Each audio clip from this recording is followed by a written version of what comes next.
Defines crunch time as a critical moment or period, like the end of a game, when decisive action is needed. Every sports fan knows this time in the game. Your palms sweat just a little more, your heart races just a little bit faster, and you live and die with every play until the final seconds tick off the clock and you're either celebrating a victory or disappointed by the defeat. The team at Crunch Time Sports Advantage Network understands just how critical these moments are. For us, it begins as soon as the next set of games are on the board. We evaluate the opening lines and any breaking news throughout the week. We cover each game inside and out, whether it's from inside the locker room to a huddle down on the field, the court, or the ice. We take you inside the meeting room with scouts, coaches, and executives. We have our fingers on the pulse of all the sports that we cover: the National Hockey League, NBA, college basketball, college football, and the National Football League. We are the Crunch Time Sports Advantage Network, and we're here to help you find your sports advantage. After all the data has been crunched, we then turn it over to Kenneth for the best analysis around. His unique perspective in both understanding the data and how it applies to the game and how you win is the Crunch Time Sports Advantage. Are you ready? The Crunch Time Jet is fueled and ready for takeoff, and the Crunch Time Express is about to leave the station. Your VIP pass has been approved, so all aboard.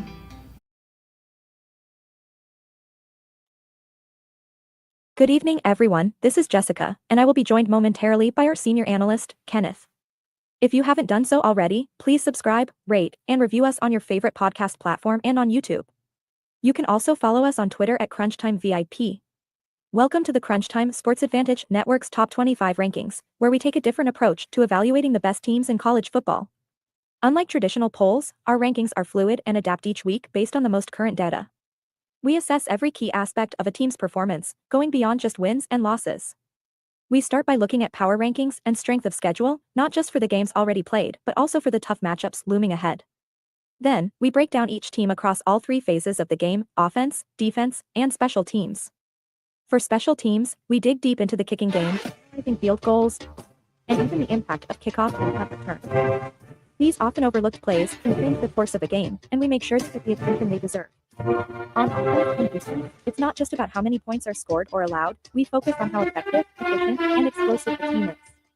We evaluate their ability to move the ball, make critical stops, and create big plays. Whether it's marching down the field with precision or generating game-changing defensive stands, we look at the numbers that truly matter. This isn't just another top 25 list. It's a comprehensive, data-driven analysis that reflects the complexities and nuances of college football.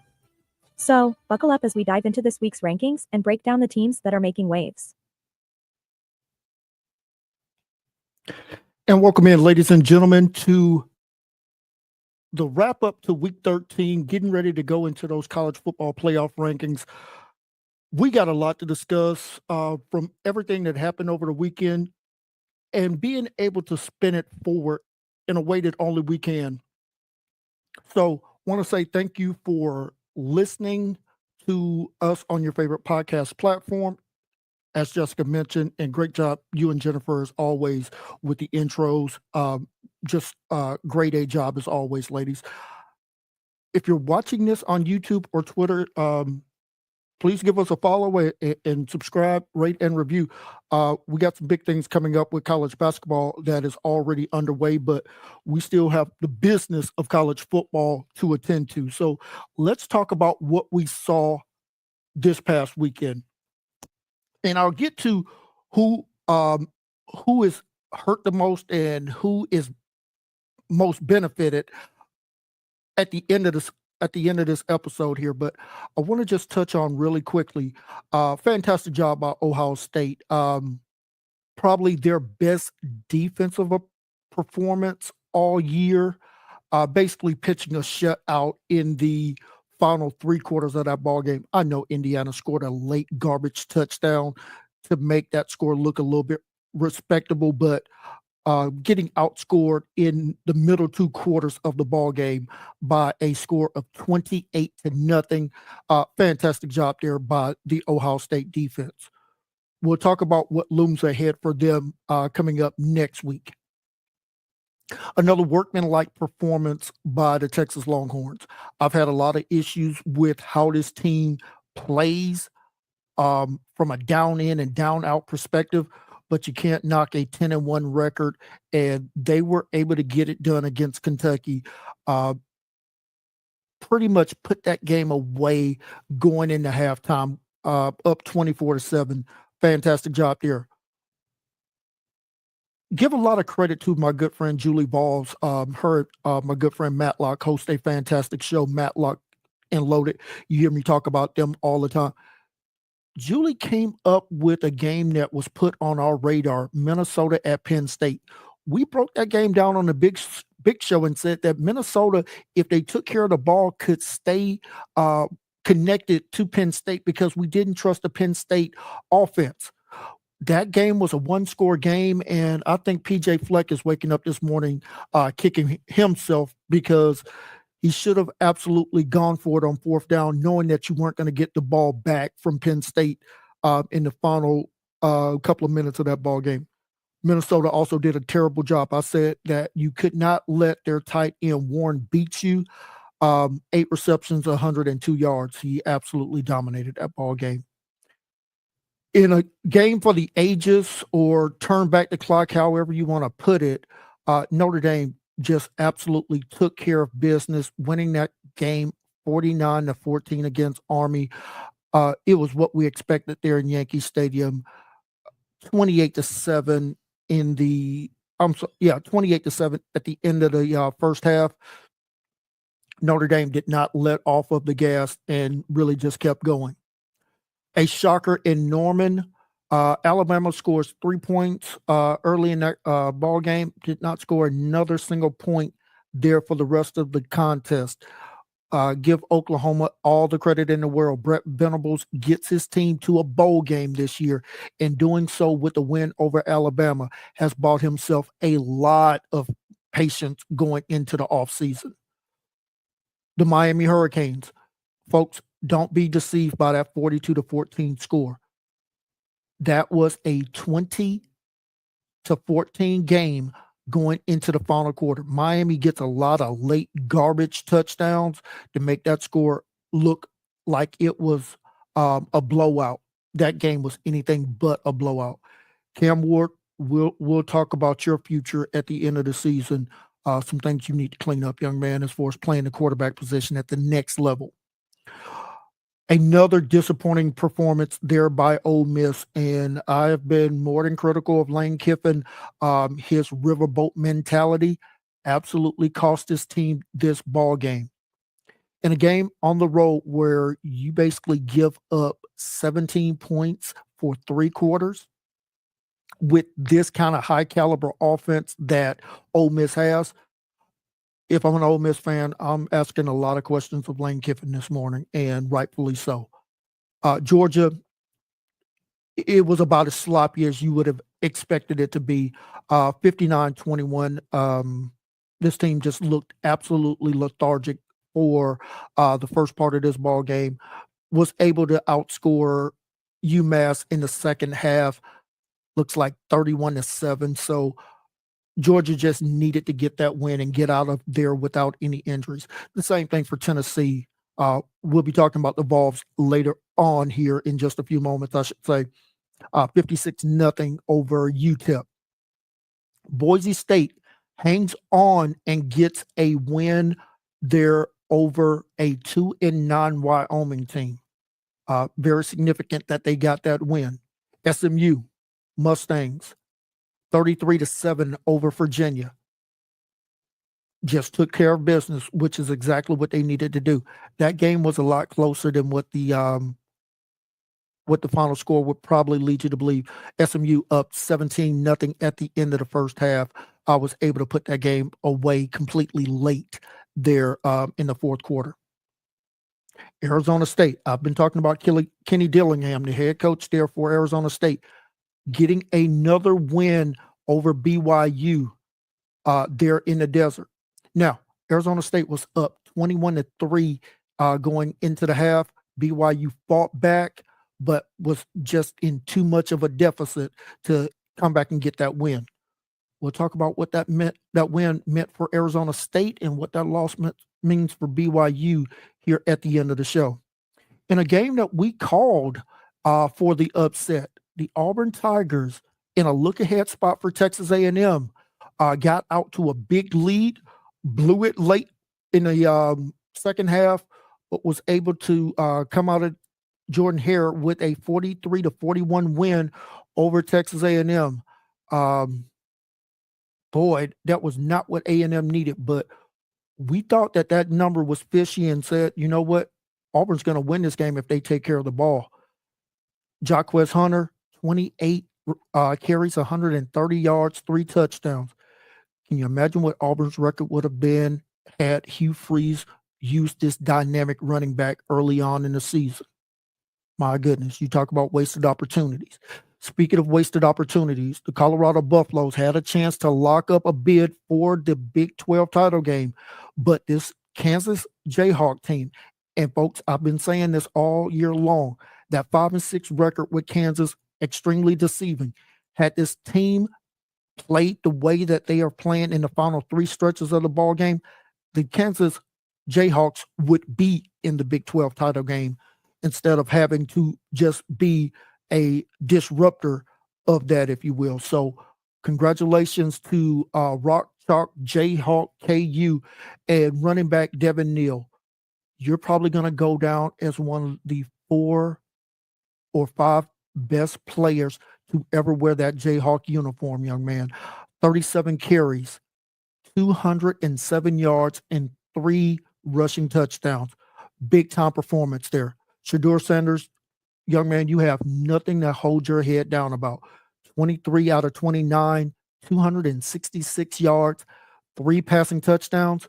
Your defense, especially rush defense, was the biggest contributor to why you guys didn't get that win. Clemson 51-14 win over the Citadel. South Carolina 56-12 win over Wofford. Those 2 teams will be meeting coming up this weekend. A lot of pride, and Clemson still has something to play for as they're going to need some help getting into the ACC title game. We'll talk about that here at the end of the podcast. Big time win for Iowa State. We'll talk about just how significant. Getting a 31-28 win over Utah. Was up big in that ball game. Utah scores 15 points in the final stanza of that contest, but Iowa State able to hang on. Rocco Beck, 20 for 38, 256 yards, 1 touchdown. Young man, just a workmanlike performance there. Need to continue to get better, but very solid performance there. In the Southeastern Conference, Missouri, 39-20 win over Mississippi State. That game was extremely close at the end of the first quarter. Missouri up 14-10 at the end of the first quarter. We talked about it. That Mississippi State team just really struggles in second halves of ball games to really kind of stay connected with teams. They were not able to do so in this ball game. They'll go into the Egg Bowl with a 2-9 record, 0-7 in conference play. And finally, in the top 25, Illinois beats Rutgers thanks to the incompetence of Greg Schiano. Basically calls a timeout. The kicker actually misses the kick, and I mean, it wasn't even close. Illinois, after the timeout, says, you know what? After our kicker misses that field goal, we're going to go for it. They punch in for a touchdown. Rutgers get the loss. Greg Schiano, good coaches do not do dumb things. And that, my friend, was a completely foolish decision there. You got plenty to discuss there as far as how bad of a job that you did in that. All right, ladies and gentlemen, that was our recap of the college football top 25. We did that just to keep it a little bit easier. We're now going to get into our latest installment of our college football playoff rankings top 25. And we're going to start right there in the American Conference with the Memphis Tigers. I've liked this team all season long, and with a 9-2 record, just has really done a fantastic job this season. So credit to Memphis for finding their way back into our college playoff rankings, top 25. Checking in at number 24 out of the Big 12, and that is the Kansas State Wildcats. Talked about just needing a win to kind of like the BGs. You're just trying to stay alive there. And that would be Kansas State there. And when we look at Kansas State, coming off of a very impressive 41-15 win over the Cincinnati Bearcats. So great job there by Kansas State. All right, coming in at number 23, off of that loss that we just talked about it was absolutely the definition of a trap game. Looking ahead, playing Texas for what was supposed to be everything still on the line, college football playoffs, SEC championship game, finally playing their heated in-state rival for the first time since leaving the Big 12 and joining the SEC. This was everything that it was set up to be, and credit Auburn for taking the win. Texas A&M, you dropped several spots from where you were in our rankings last week to where you are now.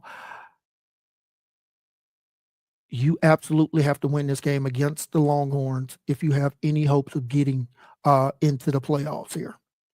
We're going to stay in the Southeastern Conference, and we just mentioned this team, the South Carolina Gamecocks. We talked about a 56-12 win over Wofford. Really aren't going to look into the game statistics too much. I mean, when you're playing an FCS team and you are a Power 4 team, you should look absolutely dominant. They did. We're not going to take a lot away from that, and we're definitely not going to move them up in the rankings for getting that kind of win. Coming to us next, number 21 out of the Sun Belt, and that is the Louisiana Raging Cajuns. 9-2 on the season.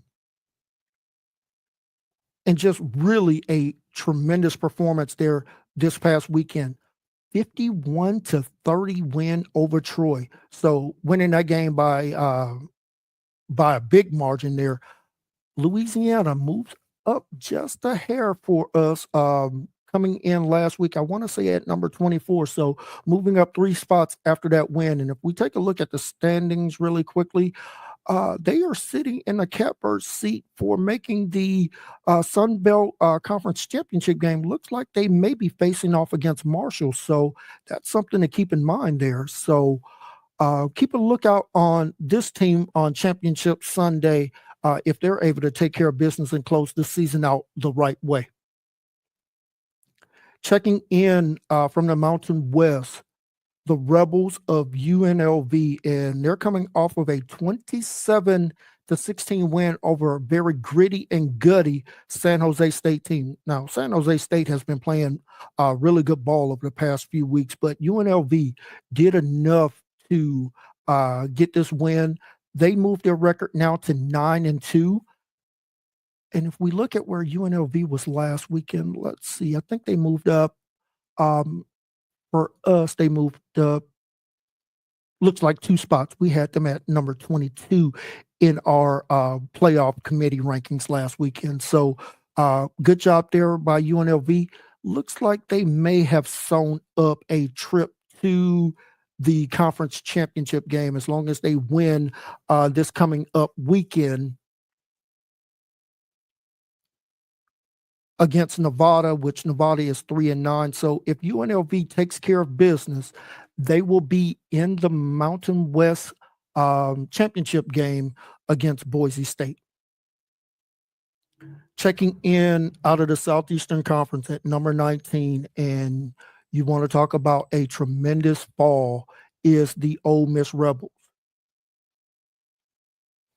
Ole Miss last week for us was at the 9 spot. They fell 10 spots with that loss to Florida.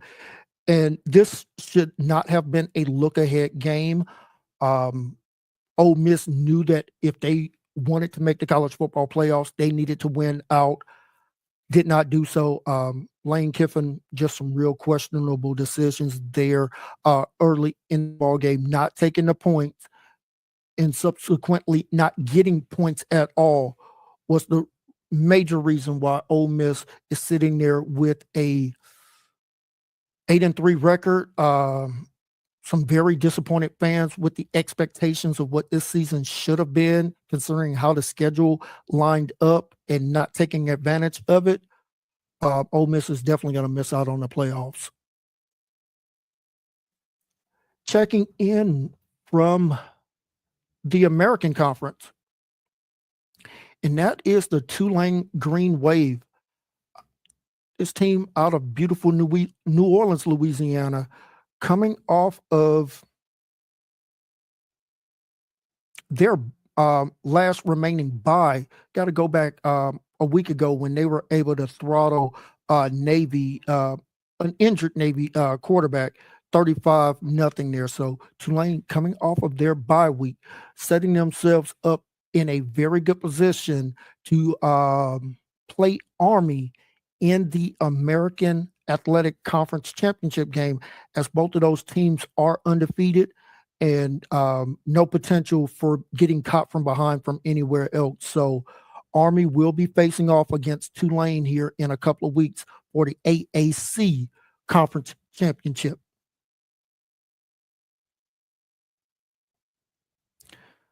Checking in at number 17, and like I said, folks, this team is kind of in a dead man spot as far as our rankings go, and that is the Clemson Tigers. They move up one spot this weekend for us from number 18 up to number 17. We talked about that win over the Citadel. That was not going to give them a major bump. It was basically a lot of losses ahead of them that really pushed them up this one spot. So Clemson sits there with a 9-2 record. We'll talk about the standings here in just a moment, as they are basically tied with Miami, one game behind SMU. So we already know that SMU is locked into the ACC title game. We'll see if their opponent will be Miami or Clemson.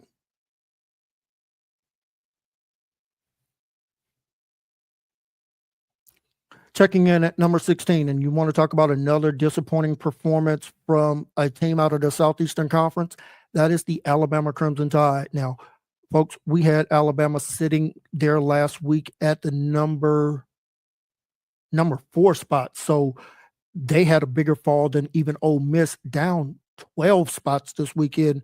And what can be said, disappointing performance by this entire Alabama team.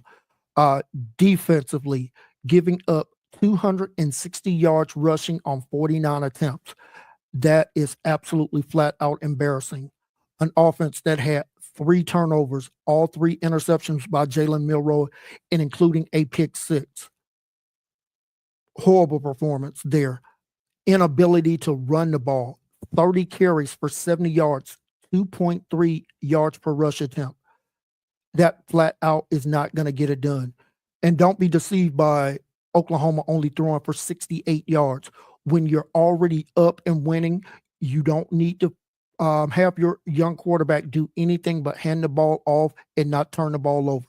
Credit to Oklahoma. Alabama should no longer be in consideration for a college football playoff bid. Checking in at number 15, out of the Big 12, and that is the Cyclones of Iowa State. We talked about it, that big 31-28 win for Iowa State. Iowa State moves up 2 spots from number 17 last week. 9-2 record, still have an opportunity to get to the Big 12 title game. Gonna need just one more domino to fall into place and for them to win next weekend. Got to start including that. First, take care of your own business and see if you can get some help otherwise. But first and foremost, unlike Alabama, unlike Ole Miss, take care of your own business first. So Iowa State sitting there in a very good spot, still with a realistic chance of getting into that Big 12 title game. Coming off of a very expected loss there out of the American Conference, that is the Army Black Knights. We kind of talked about they were going to be really up against it this week against Notre Dame. Notre Dame just absolutely took care of business 49 to 14. No shame in that for Army, still sitting there with a 9-1 record. And as I just mentioned, they are locked in to play Tulane here in just a few weeks there for the AAC title game. Checking in at number 13 is BYU. This team has been playing with fire lately and has absolutely burned them.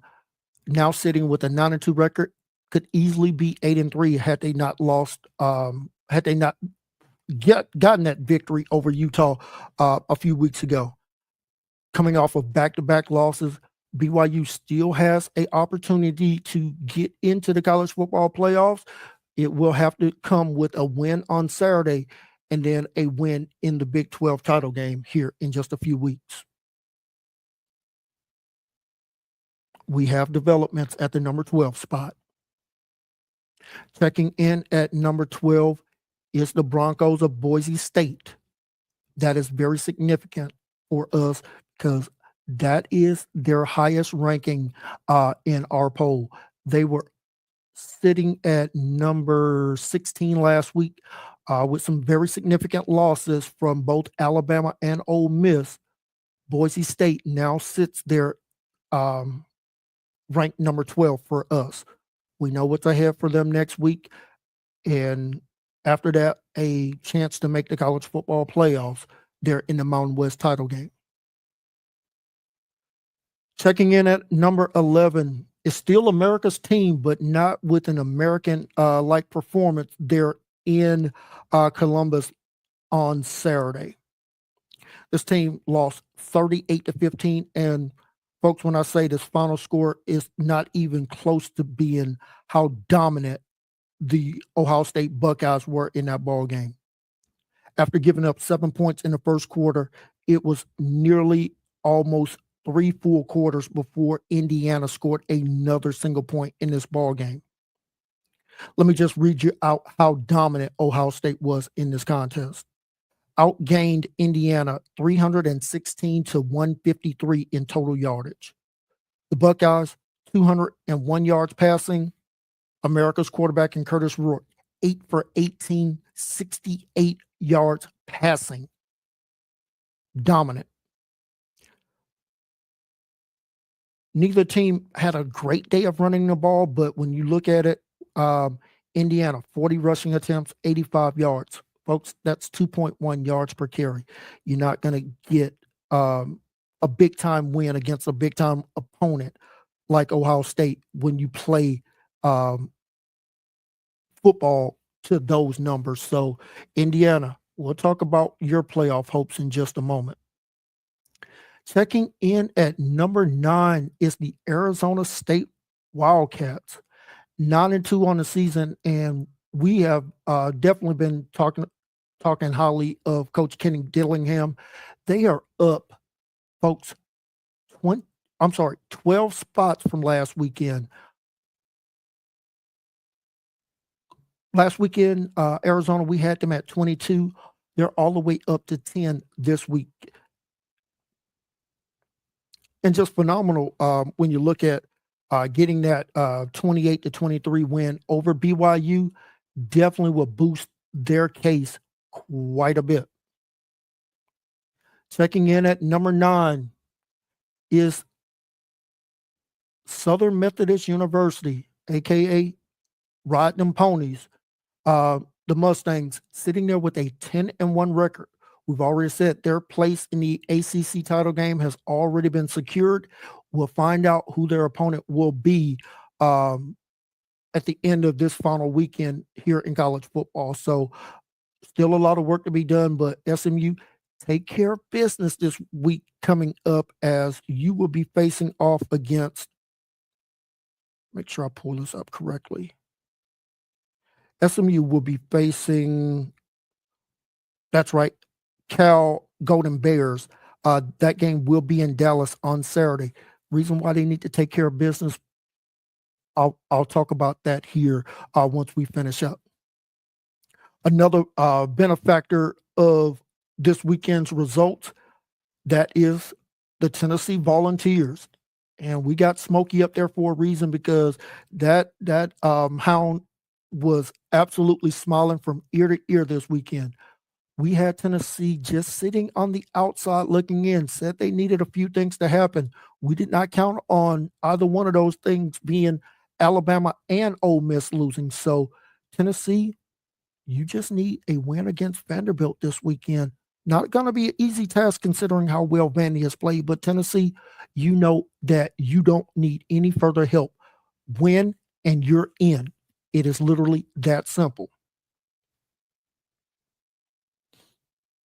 Checking in at number 7, and they are down actually 2 spots from last weekend. Let me make sure I have that right. Yeah, down 2 spots from last weekend. It's the Notre Dame Fighting Irish at number 7. We had Notre Dame at 5. That win over Army. I'm sorry, we had Notre Dame at 6 last weekend, so just down 1 spot. That win over Army, and by margin, was one that we expected, one that our data expected. So, no big shock to see them not really move up and actually just move down a tick from where they were last weekend. Checking in at number 6 is the Miami Hurricanes. The Canes basically just leapfrog leapfrog Notre Dame just by a few percentage points, tenths of a percentage point, I should say, getting a 42-14 win over Wake Forest on Saturday afternoon. Checking in at number 5, the Nittany Lions out of Penn State. Penn State, you are in the college football playoffs as long as you win on Saturday. I think, see if I can pull up who their opponent is. Penn State will be playing 4-7 Maryland on, I think it's going to be senior day there in Happy Valley. So Penn State sitting there in a very comfortable seat at our number 5 spot. Checking in at number 4, the Texas Longhorns. Unlike their opponent this weekend in the Aggies, Texas just took care of business, getting that win over Kentucky, 31-14. Game was just very clunky, and you could kind of expect that and see that as they were starting to look ahead to the game against A&M, kind of took their level of concentration down, and it showed there in the second half. Checking in at number 3 is the Ohio State Buckeyes. We talked about their dominant defensive performance there against Indiana. Wasn't enough to move them up in our rankings this week, but they're sitting there in a very prime position to make the college football playoffs. Take care of business this week coming up against longtime conference foe in Michigan, and you'll be making the college football playoffs. We'll talk about where Ohio State will be seated here in just a few minutes. Checking in once again at number 2 is the Georgia Bulldogs, coming off of their performance against UMass, 59-21. That basically just locked them into our number 2 position for our rankings this week. Really no surprise who is number 1, and this team has been number 1 for us pretty much since the win over Ohio State back early on in the season, and that is the Oregon Ducks. Oregon locked into the Big Ten championship game. Their opponent will be the Buckeyes. They're in Indianapolis. The rematch that we all wanted, all anticipated. We will now be getting that rematch here in just a couple of weeks. All right, let's get to some questions here. And the first question that I got was, and this comes from our good friend Julie Balls, and she said, Did the SEC just guarantee 3 spots instead of the 4 by Bama and Ole Miss losing? Great question there, Julie Volves. As always, you're right on top of it. I think that the SEC is absolutely sick about this past weekend's results.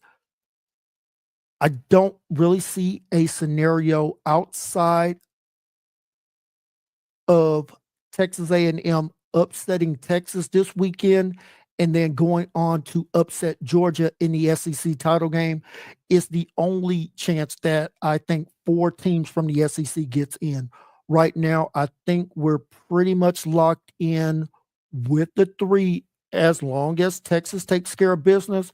In some order, it will be Georgia, Texas, and your Tennessee Volunteers.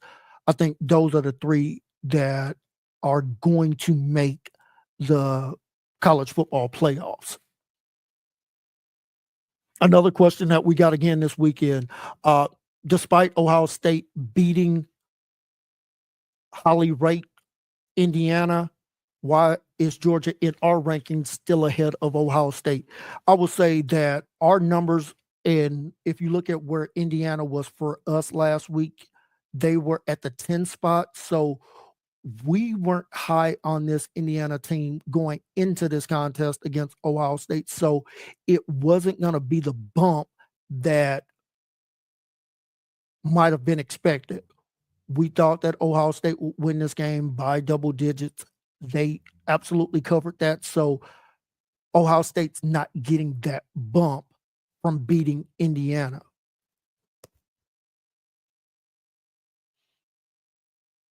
And for Georgia, while they're sitting there at number 2, it's playing one of the best strength of schedules versus what Ohio State has faced. So that's why that margin between Georgia and Ohio State for us is quite significant. All right, the next question is from our good friend Matlock. As I mentioned, co-host of that great show, Matlock and Loaded.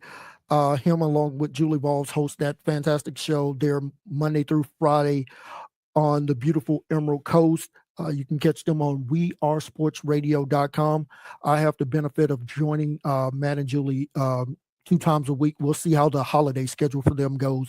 But you can usually catch me at the 10 a.m. Central Time slot for 2 segments on Wednesdays and Fridays. Like I said, we'll see if there's any changes to their schedule this weekend and what that'll mean for my time slots. But Matt, question was, the ACC, are they the biggest benefactors after what we just witnessed this weekend? Great question there, Matlock. I will say the ACC, the team that loses in the ACC title game is the biggest benefactor, as whether it's either SMU or Miami, provided that both teams win this weekend, they will be in line to receive a bid that may have not been there and probably would have gone to the Southeastern Conference number 4 team.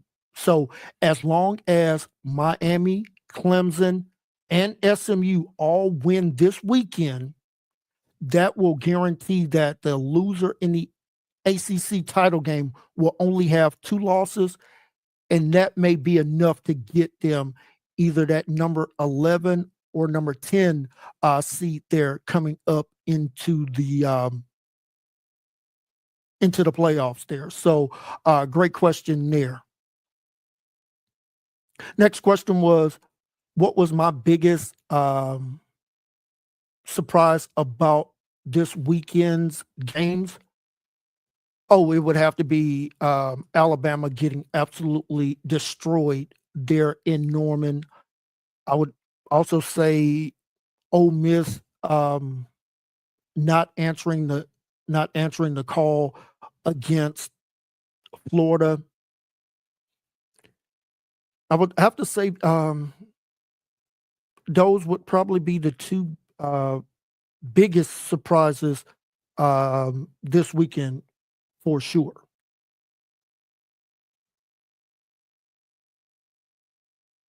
So without a doubt, the biggest loser this weekend would be the Southeastern Conference.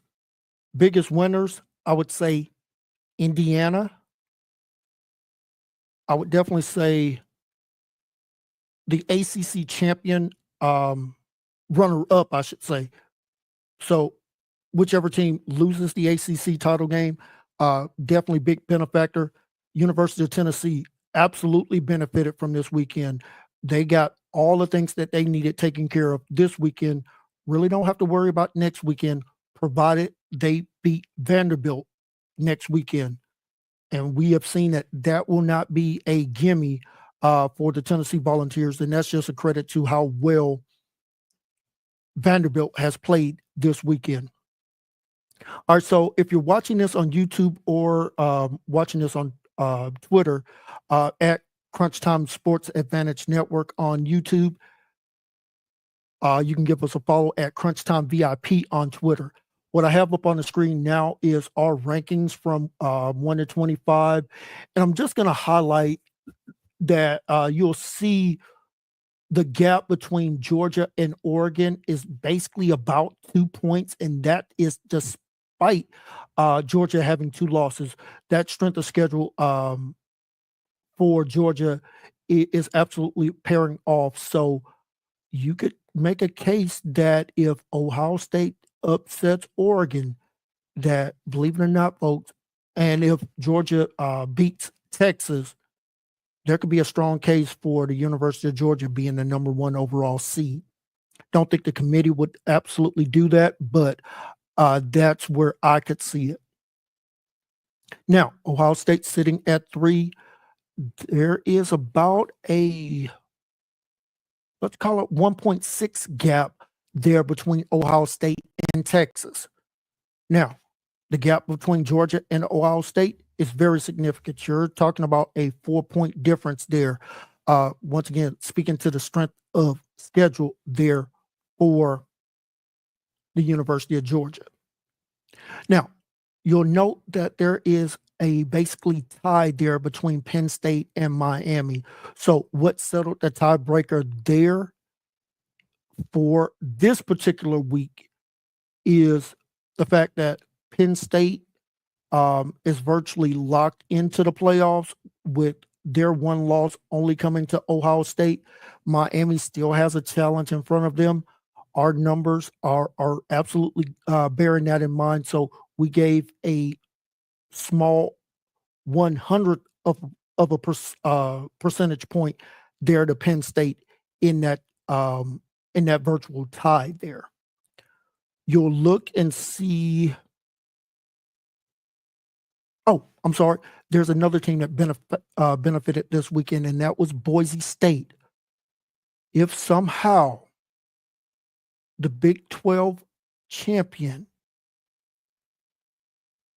and Boise State, let's say it right now, it is Arizona State, there can be a strong case to be made that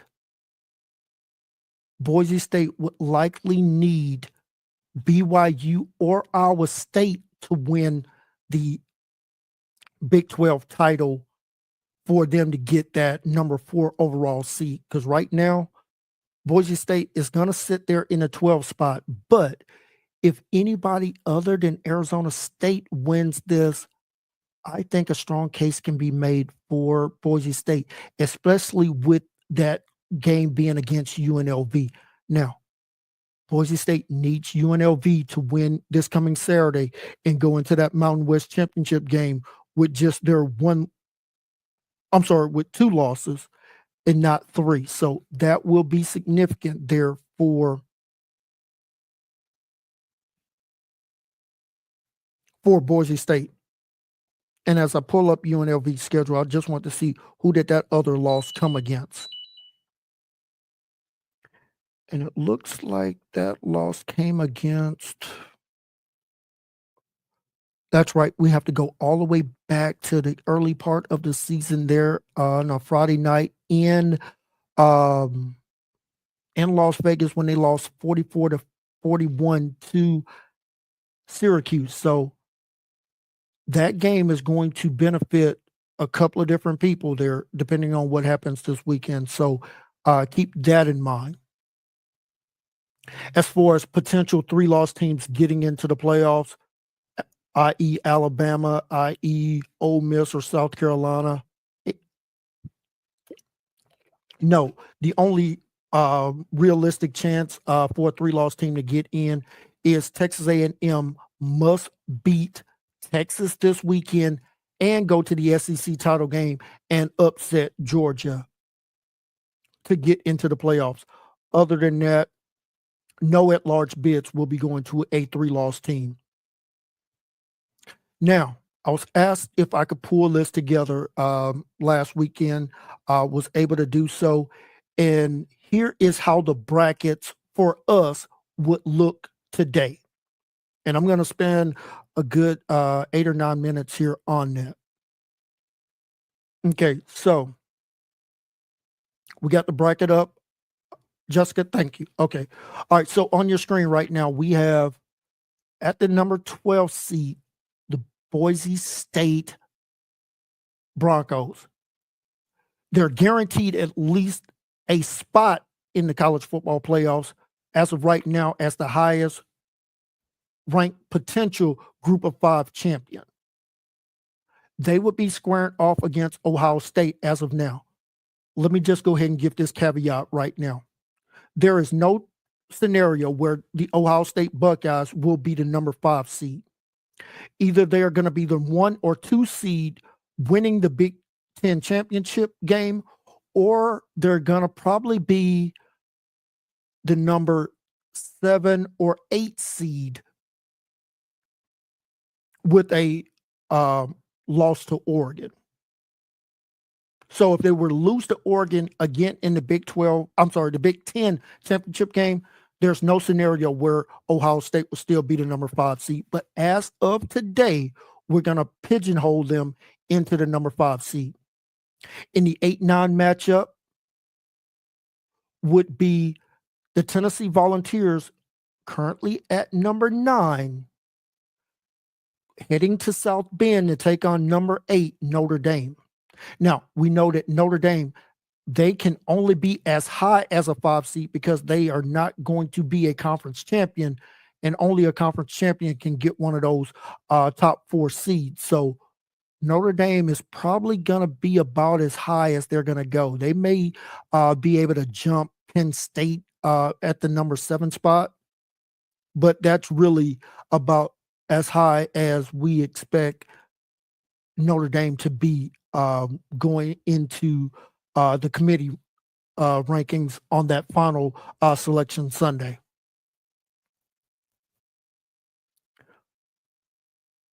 At the number 11 and 6 game, we find Indiana as the last at-large team getting a bid, facing off against number 6 Texas. Now, Texas could potentially go as high as the number 2 seed with a win this weekend over A&M and a win over Georgia in that rematch in the SEC title game. A loss this weekend a loss this weekend could be very problematic for the Texas Longhorns. I think they will still get in, but that 6 could easily flip to a 10 or 11 there with a loss against A&M. So Texas still got work to do. Don't be counting Longhorns before they hatch, so to speak. And Indiana still needs to win this weekend against in-state rival Purdue.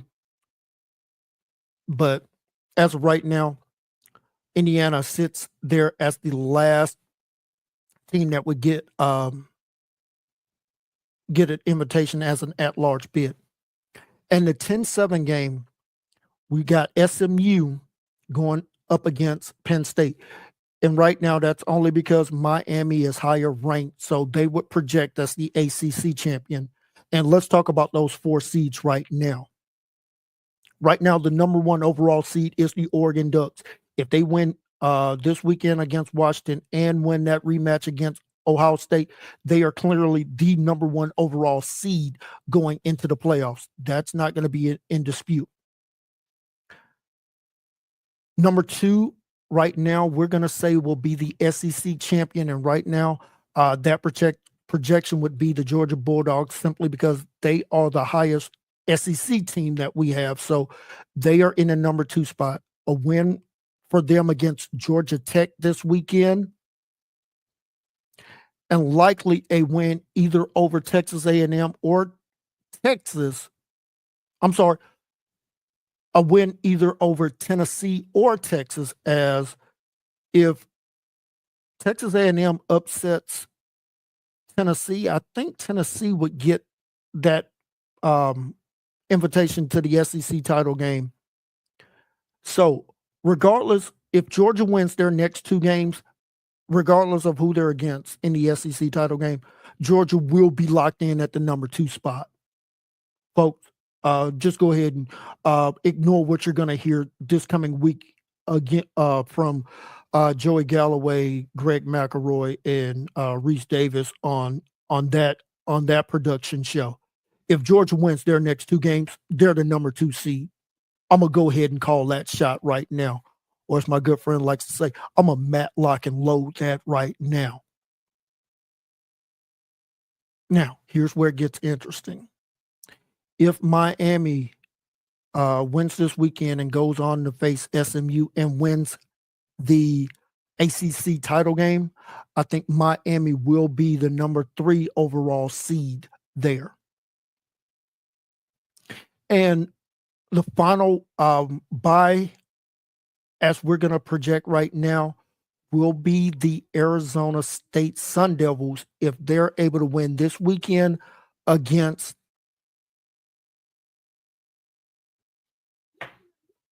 Arizona in their rivalry game. And let me pull up once again the Big 12 standings here.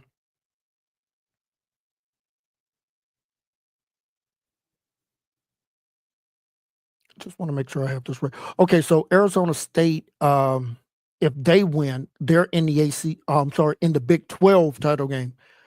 They will likely either face BYU if BYU wins.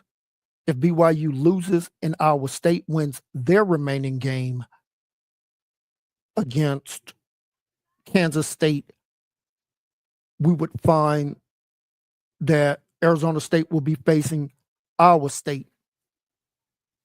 Now, Boise State, if they're going to get that bye, they're going to likely need a loss.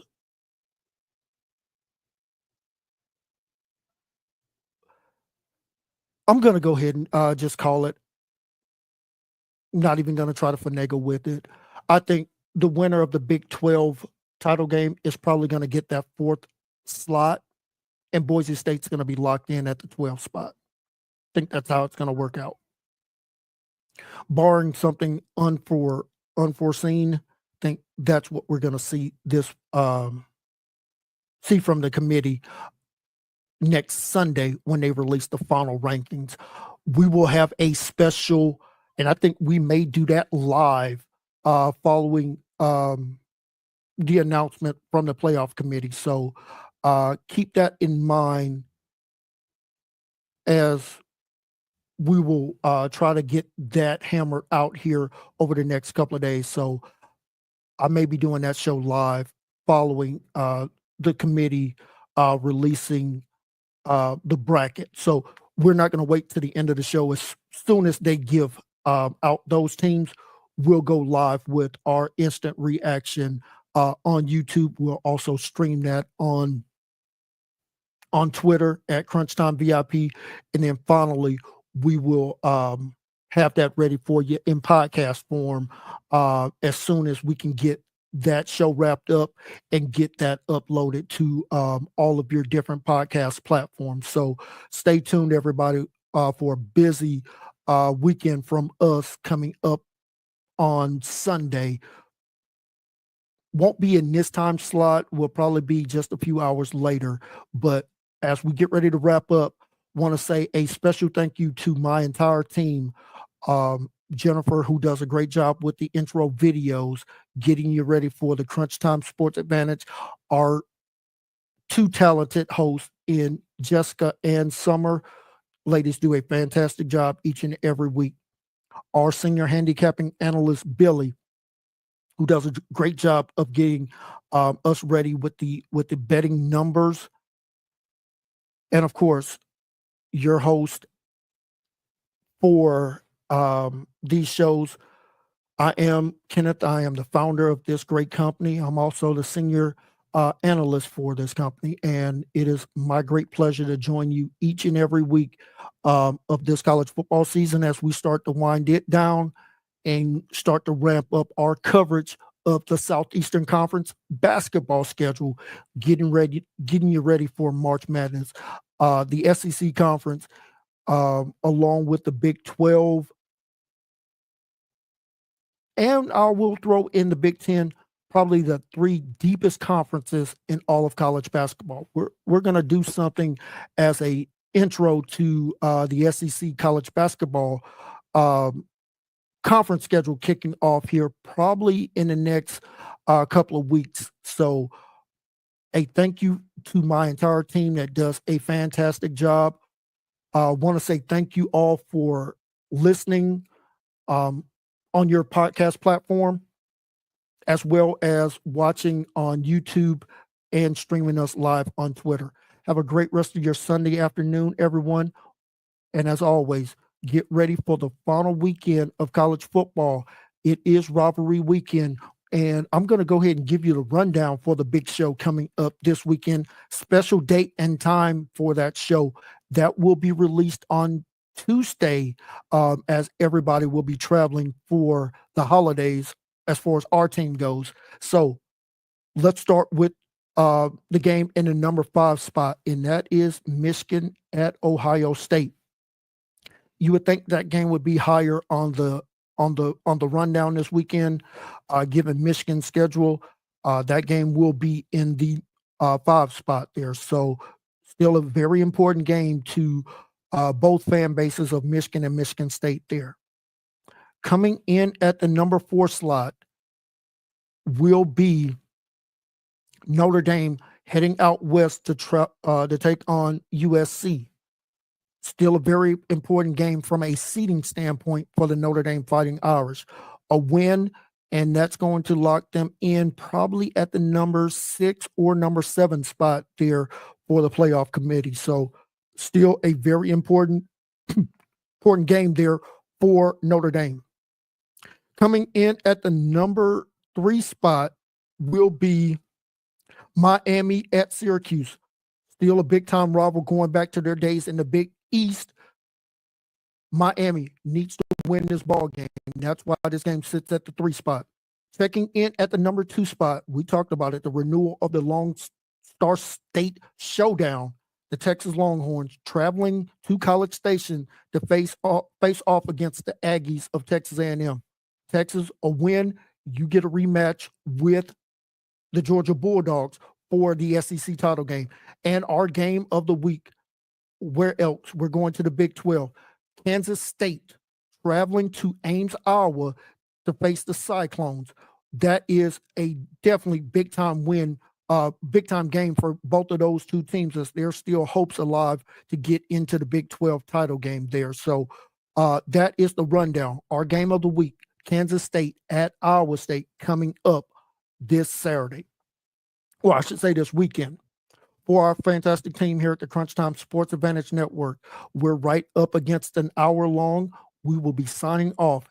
Enjoy the rest of your Sunday afternoon and our final full weekend of college football.